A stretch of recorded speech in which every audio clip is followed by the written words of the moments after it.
O Lord of hosts, be with us, for we have none other help in times of adversity but Thee. O Lord of hosts, have mercy on us. Now, here's the article that I want to read to you guys. Counterfeit Israel, how Satanism is running rampant in the Holy Land. Israel has more Satanists, occultists, and Luciferian initiates per square foot than any nation on earth. Now, I am not backing any claims of this article. I do not know who J.D. Hall is. It does not have a bunch of citations like an academic work. So I'm just laying it out as this was an interesting narrative I wasn't familiar with, and it connects back to Moloch worship in the Levant. So we'll check it out. In the Negev desert, beneath the black sky of Israel's southern frontier, there is a fire that should never be rekindled. Thousands gather under its light, painted, pierced, and possessed. They form tribal circles around massive effigies built for destruction, idols shaped like serpents, beasts, distorted gods, or geometric thrones. Women writhe in the rhythm of drums, their naked bodies smeared with ash and symbolism. Men scream invocations while flames roar upward, consuming temples erected for the sole purpose of their own annihilation. This is not art. This is not cultural expression. This is not a secular celebration of creativity. This is Midburn, Israel's official offshoot of Burning Man, and it is the literal resurrection of the fertility cults of Canaan, received not in secret, but with pride, ritual, and ceremony. Midburn takes place in the very wilderness where Yahweh once thundered his commandments from Sinai. It is hosted on the same soil where Israel once trembled in the presence of divine fire. Only now the fire has changed hands. Instead of blood on the doorsteps or doorposts, there is neon paint in synthetic ecstasy. Instead of covenant, there is carnality. Instead of worship, there is mass fornication under a sky of shooting stars and acid hallucinations. The quote, temples are built and burned as acts of liberation, but the liberation is from Yahweh, not from bondage. These are altars, not art, installations. And the festival's climax is not entertainment. It is ritual. The fires are not metaphors. They are offsprings. And then here is one of the Jewish, I assume an Israeli, a Midburn occultic follower dressed as an ancient Canaanite worshiper of Moloch prepares for nightly worship. Israel, the occult is everywhere. But to think Midburn is the end of it would be to misunderstand the scale. Midburn is not the exception. It is the public face of a deeper spiritual disease that has infected modern Israel, with its politics to its parks, from its synagogues to its schools. If the fires of Midburn are the new high places, they are merely the visible tip of the Asherah pole beneath the surface, and increasingly above it. Israel is being ritually rededicated not to the God of Abraham, but to the very deities he once condemned by name, the God of the Amorites, the spirits of Babylon, and the demons of the wilderness. They have returned. Now, obviously, from an Orthodox perspective, we believe that the Greater Israel Project and they're bringing back their Messiah, which is our Antichrist, would all kind of be in step with this. And the evidence is not a spiritual metaphor. It is criminal and literal. In the 1990s, Israeli authorities uncovered a satanic cult operating in Rishon LeZion, one of the nation's most populous cities. It wasn't a fringe group of deranged teenagers in makeup. It was an organized ritual ring. The police found evidence of animal sacrifice, ritual sex acts, blood pacts, and invocations of dark spirits chanted in both Hebrew and Latin. Teenagers were recruited and branded. Cemeteries were desecrated. Local rabbis warned that Satanism was spreading, particularly among the youth. But even as law enforcement tried to contain the headlines, the fire kept spreading. Throughout the 2000s and 2010s, reports of occult vandalism and ritual activity increased.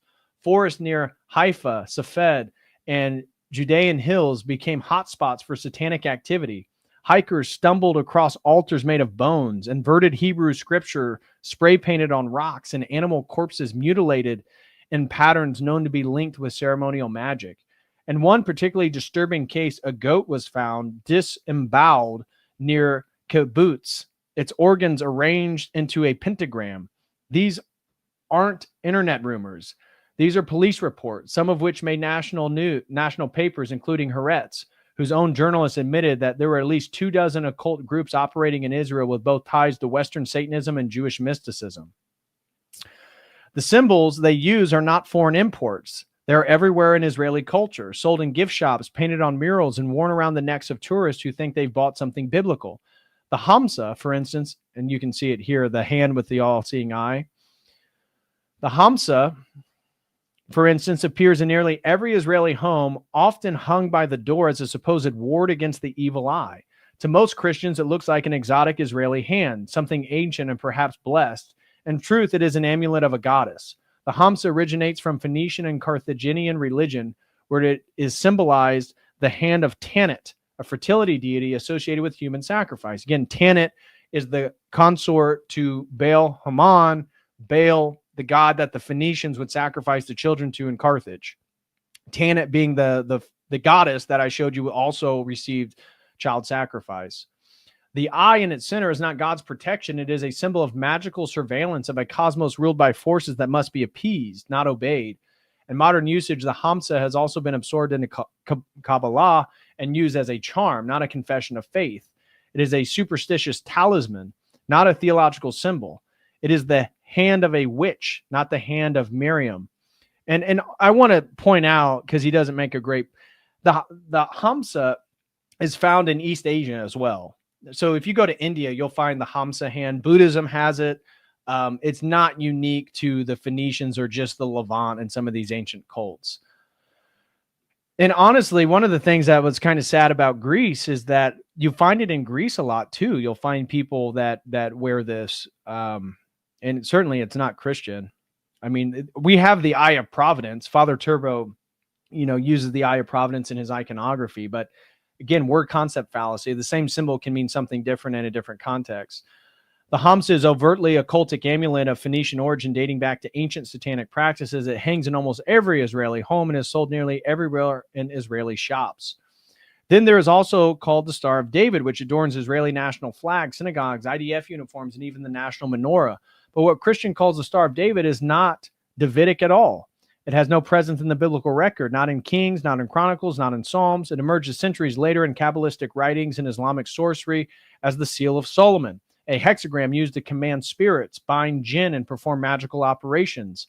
In grimoire such as the Key of Solomon and the Lesser Key of Solomon, the hexagram is drawn into circles filled with the names of angels and demons and used in ceremonial invocation.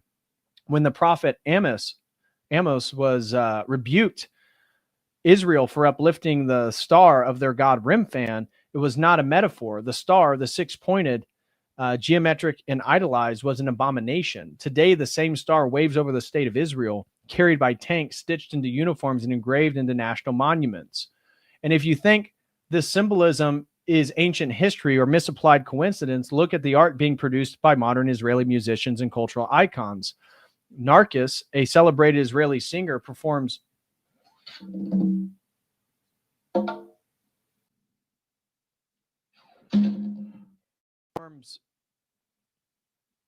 songs that glorify the Shekinah as a divine feminine force, invoking not the God of Israel, but the mystical goddess hidden in Kabbalistic tradition.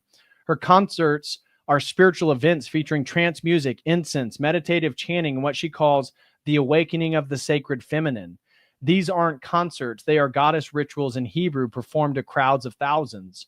In the metal scene, the rot is even more overt. Bands like Salem and Aralu openly desecrate Torah, sing praises to Satan, and celebrate Israel's military victories as acts of demonic vengeance. Their lyrics are soaked in anti-biblical blasphemy. Their album covers display inverted menorahs, goat-headed figures, and ritualistic bloodletting. These artists aren't on the fringe. They're invited to festivals, played on national radio, and followed by soldiers and university students alike. Lucifer has gone pop in Israel, and nobody blinks. So what are we looking at? We're looking at a nation that claims divine inheritance, but dances in the ashes of everything holy. We're looking at a state that waves a magical seal and calls it divine, that wears the amulets of fertility demons and calls it heritage, that holds fire orgies in the wilderness and calls it art, that spills goat blood in the hills and calls it myth, that writes songs to devils and calls it culture. We are looking at a people who have not just forgotten the law, they have exhumed the gods that the law was sent to destroy. The groves have come again. The groves are rebuilt. The high places are replanted. The altars are relit. The children are dancing around a golden calf again, only now they're live streaming it on Instagram and selling tickets to the ceremony. And through it all, American Christians are still sending money, still waving flags, still singing songs about blessing Israel. They are financing ritual witchcraft under the banner of prophecy. Absolutely. And I get into this in the part 2 stream on the Logos Academy on Christian Zionism, or again, that second part on Israeli Zionism. That's what heresy does. The American Christians are literally supporting the Antichrist spirit. They're literally supporting a demonic inversion of God's order. American evangelicals have been trained, no programmed, to see the modern state of Israel as a kind of spiritual Disneyland, a conventional nation, divinely reborn in 1948, walking in the footsteps of Abraham and upholding the laws of Moses. They speak of, quote, standing with Israel, as though the nation itself still trembles before Sinai, keeping kosher, keeping Sabbath, keeping Torah, and keeping covenant. It's a lovely illusion, so lovely, in fact, that to break it feels almost cruel. But break it we must, because the truth is not just that Israel is secular. The truth is that Israel is a hotbed of occultism, mysticism, and open Luciferian symbology. And while Tel Aviv's pride parades and Israel's obsession with Kabbalah might be written off as leftist excesses, the real shock comes when you realize these spiritual pollutants are not fringe. They're foundational. They're chiseled in stone, cast in bronze, and built into the very architecture of the state. In fact, mile for mile, Israel has more Satanists, occultists, and Luciferian initiates per square foot than any nation on earth. That may sound insane, but wait until you see what's hiding in plain sight. The menorah that mocked God. Just outside the Knesset, the seal of Israel's parliament, stands a towering bronze menorah over 15 feet high. It's presented to the world as a proud replica of the holy lampstand of the tabernacle. Pilgrims take photos with it. Birthright kids marvel at it. Christian tour guides point at it as a, quote, symbol of God's light, but they don't tell you what's carved into it. They don't tell you what stories the idol tells. The menorah's base is surrounded with 29 bas relief panels, each depicting scenes from Jewish history, but with a disturbing twist.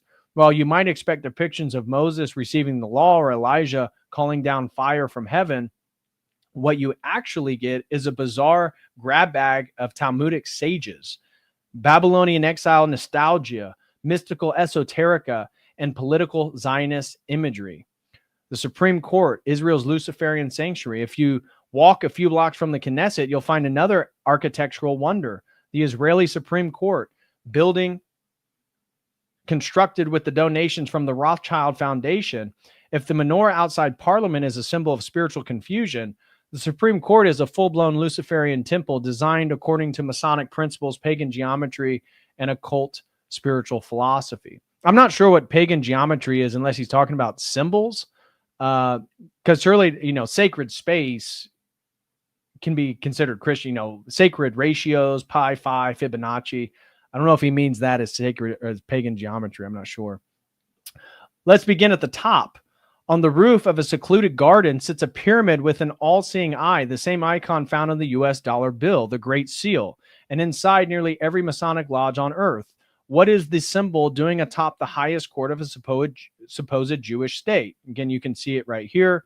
Here's the Supreme Court. Here's this weird pyramid at the top. You can see here's another angle. And it has an eye at the top, just like on the back of the US dollar bill.